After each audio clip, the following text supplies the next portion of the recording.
गोजोन फुंबिलि बयनिसिमबो बड' इनसाइट 24 आव नोंथांमोनखौ बरायबाय। नोंथाङा बर' रावजों सानफ्रोमबोनि बर' खौरां, सोलोंथायारि, थुलुंगायारि आयदा आरो गोनां फोरमायथि मोनबाय थागोन। दिनैनि फुंबिलिनि खौरांखौ आं नोंथांमोननि सिगाङाव फरायथिनो लादों। आसा खालामो नोंथांमोना खौरांखौ जोबजासे खोनासंगोन। गिबि खौराङाव दङ गासै मोन 40 बिटिसि बियाबनि थाखाय फोसावजानाय ड्राफ्ट फट' इलेक्टरेल र'ड गं 81 गोदान गामिफोरखौ सोफादेरदों। बिटिसिआव फोसावबाय ड्राफ्ट फट' इलेक्टरेल र'ल गं 81 गोदान गामि दाजाबदेरदों। बड'लेण्ड टेरिटरियेल काउन्सिल बिटिसिनि गासै मोन 40 बियाबफोरनि थाखाय ड्राफ्ट फट' इलेक्टरेल र'लफोरखौ आसाम सोरखारा बावैसो सिमा खानायनि उनाव दिनै मावख'आरि महरै फोसावनाय जादों।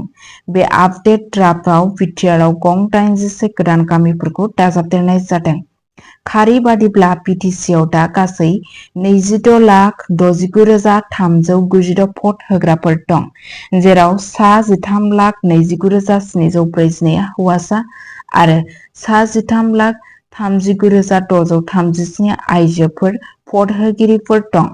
गासै ओनसोलाव गं 3,277 भट सोग्रा मिरुफोर फसंनाय जादों। कक्राझार जिल्लायावल' सा 7,610 रेबथुमनाय भट होग्राफोर दं, जाय फ्राय समानै हौवा आरो हिनजावफोरनि गेजेराव बोखावजानाय, जाय मोन 12 बियाबफोराव मोन 912 भट सोग्रा मिरुफोर गोसारनाय दं। बे अनजिमाफोरखौ कक्राझारनि जिल्ला कमिसनार आरो रिटर्निं मावख'गिरि IAS मासान्दा एम पार्थिना फोसावदोंमोन। आरजाथाव भट होग्राफोरा गावसोरनि इपिक अनजिमाखौ बाहायनानै गावसोरनि मुंफोरखौ नायग्रोमनो हागोन।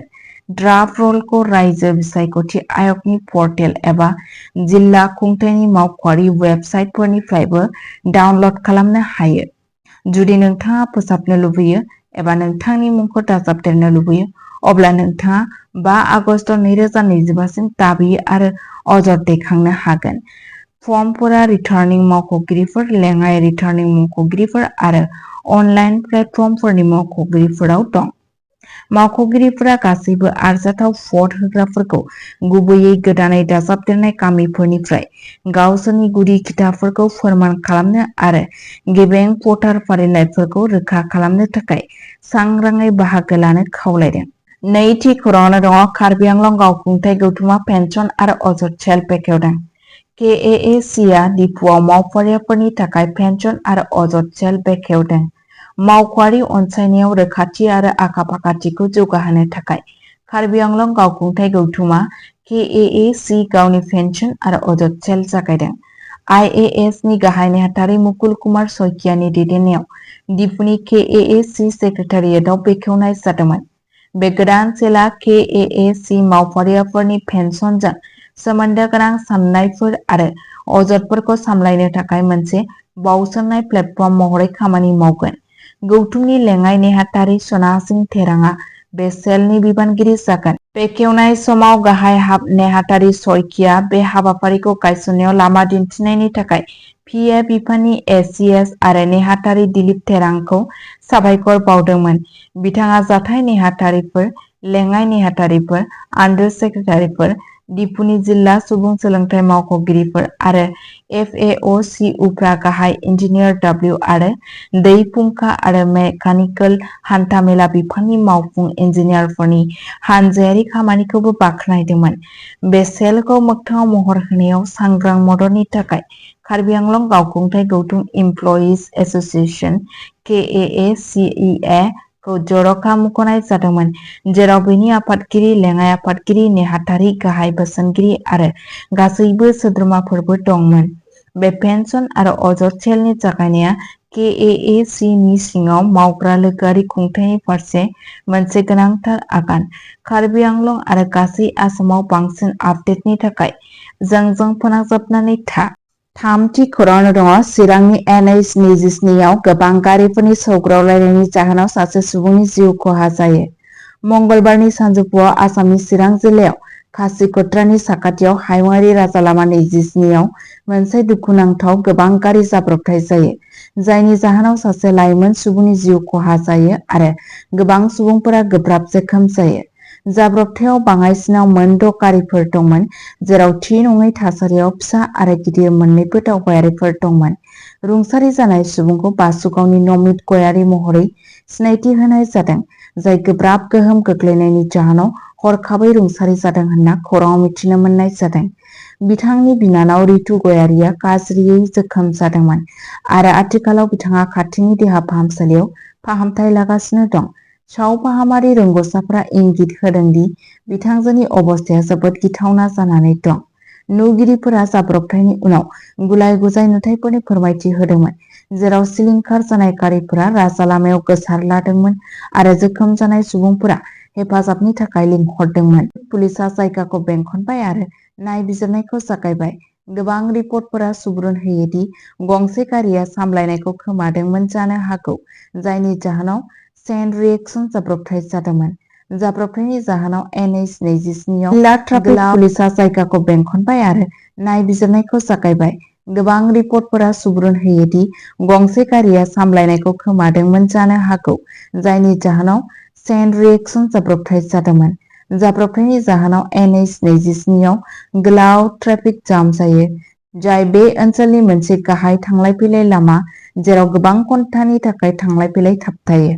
पुलिसनि हानजाफोरा दाखोर-दालाफोरखौ बोखारनो आरो ट्राफिकनि बोहैथिखौ लाबोफिननो थाखाय खामानि मावगासिनो दं। बिबानगिरिफोरा साखिफोरखौ जायखिजाया फोरमायथिजों सिगांबोनो खावलायदों, जाय नायबिजिरनायाव मदद होनो हागौ।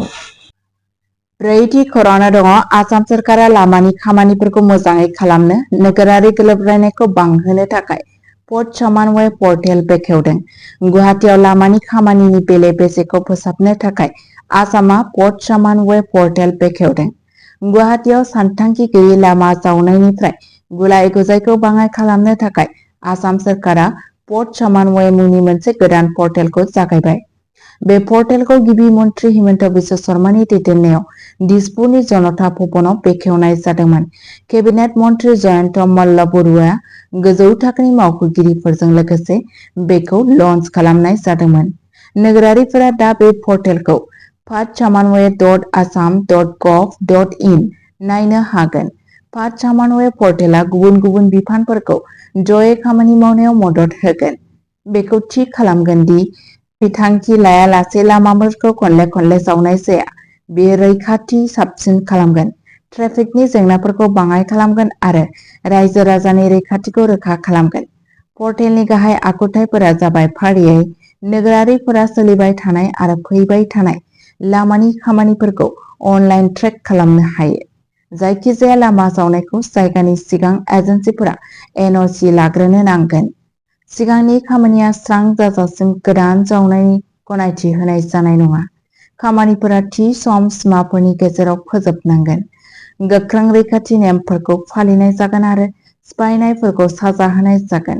गुवाहाटीआव सोरखारि आरो गावारि एजेन्सिफोर मोन्नैबो बे नेमफोरखौ मानिनांगोन।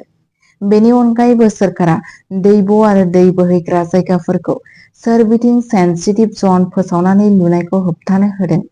गुवाहाटीआव आयेन बेरेखा गोजौ बिल्डिंफोरनि सायाव सिग्रोमनायाबो सानथांखि गैयै जौगानायखौ होबथानो जागायदों। मन्थ्रि मल्ल बरुवाया बुंदोंमोन दि बे पर्टेलआ खामानिफोरखौ रोखा खालामगोन आरो रायजो-राजानि थाखाय गोजोननाय लाबोगोन। नोगोरारिफोरखौ जायखिजाया सिफायनायनि फोरमायथि होनो थाखाय पर्टेलखौ बाहायनो थाखाय थुलुंगा होनाय जायो, जाय बेखौ सिखोन-साखोन आरो रैखाथि गोनां नोगोरारि सामलायनायनि थाखाय मोनसे सुबुं नोगोरारियाव आगान बानायगोन। 5 थि खौरांआव दङ बजालियाव सिगांनि मोजां मोनग्राजों आइजोखौ जिनाहारि खालामनानै बुथारनायनि दायआव गोख्रों सोमावसारदों। मनिका बर्मननि बुथारग्राखौ थैनायनि साजा होनांगौनि दाबिजों बजालियाव बेरेखा सोमावसारदों। 19 बोसोर बैसोनि मनिका बर्मनखौ जिनाहारि खालामनानै बुथारनाय जाथायनि दायनिगिरि आरिफ आहमेदखौ फासिनि साजा होनांगौनि दाबिजों आसामनि बजालि जिल्लायाव रायजो-राजानि रागा जोंखांनाया सोमजिखांदों। हेंथा हानजा सुरनाया सरपुटा मिलन मन्दिरनिफ्राय जागायदोंमोन, जेराव थागिरिफोरा दायनिगिरिफोरनि थाखाय फास्ट ट्रेक ट्रायल आरो थैनायनि साजा होनांगौनि दाबिजों स्ल'गान होदोंमोन। सोमावसारगिरिफोरा भबानिपुर महनान राजा लामाखौबो होबथेदोंमोन, जायनि जाहोनाव गोबां घन्टासिम होंगो-दोंगो होबथादोंमोन। पुलिसनि बादिब्ला मनिकाखौ 19 जुलाइ खालि बिनि सिगांनि मोजां मोनग्रा आरिफ आहमेदआ जिनाहारि खालामदोंमोन आरो बुथारदोंमोन। बिनि उनाव बिथाङा बिखौ सिलिं फेनजों फासि होना गावखौ फोथैनाय बायदि नुहोनो नाजादोंमोन। बे दायआ गासै सुबुं समाजखौनो सोमोनांहोदोंमोन। मनिकानि नखरा, जाय थांनाय 15 बोसोरनिफ्राय आहमेदनि न' खाथियाव थागासिनो दंमोन, बे जाथायजों सिलिंखार जादों। बजालि पुलिसआ आरिफ आहमेदखौ खायो आरो आयेनारि बिजिरनाया जागायगासिनो दङ। 6थि खौराङावनो दङ निउ बङाइगाव रेलवे स्टेशनाव सा-8 सन्देह गोनां आयेन बेरेखा बांलादेशी नोगोरारिफोरखौ हमदों। निउ बङाइगाव स्टेशनाव सा-8 सन्देह गोनां आयेन बेरेखा बांलादेशी नोगोरारिफोरखौ हमदों। आयेन बेरेखा हाबफैनाय समाव मोनसे सिग्रोमनायाव निउ बङाइगाव रेलवे स्टेशनाव गभर्नमेन्ट रेलवे पुलिस (जीआरपी) आ बांलादेशनि नोगोरारि होनना सन्देह खालामजानाय 8 सुबुंफोरखौ खादों। ओनसोलाव आयेन बेरेखा हाबफैग्राफोरनि बेरेखायै सोलिबाय थानाय नायबिजिरनायनि समाव हमनाय जादोंमोन। पुलिसआ बुंदोंमोन दि सुबुंफोरखौ सन्देह गोनां थांलाय-फैलाय आरो नंगुबै दावबायनाय फोरमायलाइफोर गैयैनि थाखाय हमनाय जादोंमोन। गिबि नायबिजिरनायाव मिथिनो मोनो दि बिसोरो मेघालय जानानै भारत-बांलादेश सिमाजों आयेन बेरेखायै आसामाव हाबफैदोंमोन। हमजानाय सुबुंफोरखौ बेबायदि सिनायथि होनाय जादों। हमजानाय सुबुंफोरनि मुंखौ फारियै बाबू शेख, आशराफुल हक, आमिन आली, मामुन शेख, मोहम्मद आली, राहुल आमीन, मुशराफुल आली, असरारुल हक बायदियै सिनायथि होनाय जादों। बिबानगिरिफोरा दा बिसोरनि सिनायथिखौ आरो हाबफैनायनि थामानखौ फोरमान खालामगासिनो दं। फरेनार एक्टनि सिङाव आयेनारि राहा लानाय जागायबाय आरो बिसोरो आथिखालाव आरोबाव सोंनाय-फिननायनि थाखाय जिम्मायाव दं। रैखाथि एजेन्सिफोरा मानसि लांखारग्रा नेटवर्कनि जाथावना बिफावखौबो नायबिजिरगासिनो दं, जाय आयेन बेरेखा बारनायनायाव मदद होनो हागौ। बिसोरनि हाबफैनाय लामाखौ नागिरनो थाखाय मेघालय सिमा बिबानगिरिफोरजों गोरोबलायनाय सोलिगासिनो दं। आयेन बेरेखा हाबनायनि खनले-खनले जाबाय थानाय जाथायफोरनि फिननायाव जीआरपीआ ओनसोलनि गाहाय रेलवे स्टेशनफोराव नायदिंनायखौ बांहोदों। 7थि खौराङावनो दङ आदिबासी फरायसा आफादआ कक्राझाराव गोख्रों सोमावसारदों। एसटि थामान आरो हानि मोनथायखौ दाबि दैखांदों। आसाम आदिबासी हारिसाफोरनि थाखाय शेड्युल्ड ट्राइब एसटि बिमुं आरो हानि मोनथाय दाबिनानै रोजा-रोजा आदिबासी हौवा-हिन्जावफोरा मंगलबाराव कक्राझाराव ज' जादोंमोन। हेंथा दिन्थिफुंनाया कक्राझारनि गथ'सा पार्कआव खुंजादोंमोन आरो दुलाराय आदिबासी फरायसा गौथुम अफ आसाम (आसा) जों खुंजादोंमोन। सुबुंफोरा गावसोरनि मोनथायखौ मोननायाव गोबाव जानायनि थाखाय गावसोरनि रागा जोंखांनायखौ दिन्थिनानै "नो एसटि नो रेस्ट, आदिबासीफोरनो हा पट्टा हो आरो इउपिपिएल सोरखार गो बेक बायदि स्लगान होदोंमोन। हेंथा दिन्थिफुंनाया मोनथाम गाहाय दाबिफोरनि सायाव नोजोर होदोंमोन। गिबियावनो दङ आसामाव आदिबासीफोरनो एफ ग्रेड एसटि थामान होनाय, आदिबासी नखरफोरनो हा पट्टा बिगोमानि मोनथाय होनाय आरो थामथियावनो दङ सुबुं समाजनि थाखाय समाजारि, रांखान्थियारि आरो राजखान्थियारि रैखाथिखौ थि खालामनाय। हेंथा दिन्थिफुंनायनि उनाव आसा गिबि मन्थ्रि हिमन्त बिश्व शर्मा, गाहाय नेहाथारि रबि कटा आरो आसामनि रायजो बेंगिरिनो मोनबा बिन्दोआरि गोसोखां बिलाइ गथायदोंमोन आरो बिथांमोनखौ थाबैनो राहा लानो खावलायदोंमोन। आसानि दैदेनगिरिफोरा सांग्रांथि होदोंमोन दि जुदि बिथांमोननि दाबिफोरखौ सुफुंनाय जाया, अब्ला बिथांमोना गावसोरनि मोनथायनि थाखाय जुजिनो थाखाय रायजो नाङै गिदिर सोमावसारनाय जागायगोन। 8थि खौराङावनो दङ 50 लाख रांनि आयेन बेरेखा जौ फेक्टरिनि बेंखननि उनाव चिरां आबगारि मावख'गिरिफोरखौ सासपेन्ड खालामनाय जादों। आयेन बेरेखा जौ केसनि थाखाय चिरां एक्साइज सुपारिनटेन्डेन्ट आरो इन्सपेक्टरखौ सासपेन्ड खालामनाय जादों। चिरां जिल्लानि आबगारि बिफाननि बिबानगिरि गौरांग चौधुरी आरो आबगारि नायदिंगिरि दिपज्योति शर्माखौ बिबानाव गाज्रि रोखोमै नेवसिगारनायनि थाखाय गोख्रों हमनायजों सासपेन्ड खालामनाय जादों।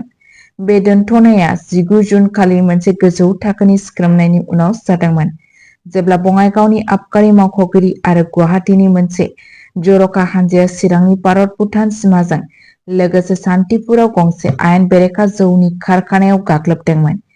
ओनसोलारि आबगारि मावख'गिरिफोरनो मिथिहोआजासे हरखाब सिग्रोमनाय जादोंमोन, जाय बिबान होनायनि सायाव सोंलु सिखांदोंमोन।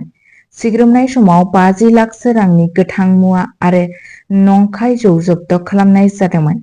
आयेन बेरेखा इउनिटफोरा ब्रेन्डेड लेबेलनि सिङाव नंखाय जौ फानगासिनो दंमोन, जाय रायजोआरि सावस्रि फैदोंमोन सोमजिहोदोंमोन आरो रायजोनि खाजोनाखौ खहा खालामदोंमोन। मोनदांथिनि सायाव बिथा खालामनानै आसामनि रायजो बेंगिरिया दोनथ'नाय बिथोनफोरखौ गनायथि होदोंमोन, जेराव बुंनाय जादोंमोन दि मावख'गिरिफोरा गावसोरनि ओनसोलाव आयेन बेरेखा जौनि हाबाफारिफोरखौ सामलायनायाव फेलें जादोंमोन। बिसोरनि मावनो हायै बेबादि आयेन बेरेखा इउनिटफोरखौ खामानि मावनो गनायथि होदोंमोन, जाय आयेन बाहायग्रा आरो रायजो राजानि रैखाथिखौ गोहोम खोख्लैदोंमोन। बे जाथाया मावख'आरिफोरा आरो सावस्रि रोंग'साफोरनि गेजेराव जिंगा सिखांदों, जाय आसामाव आयेन बेरेखा जौनि फालांगिजों जुजिनो थाखाय गोख्रों सांग्रांथि आरो साबसिन गोरोबलायनायनि गोनांथि दिन्थियो। खौरांखौ जोबजासे खोनासंनायनि थाखाय गोजोननाय थाबाय।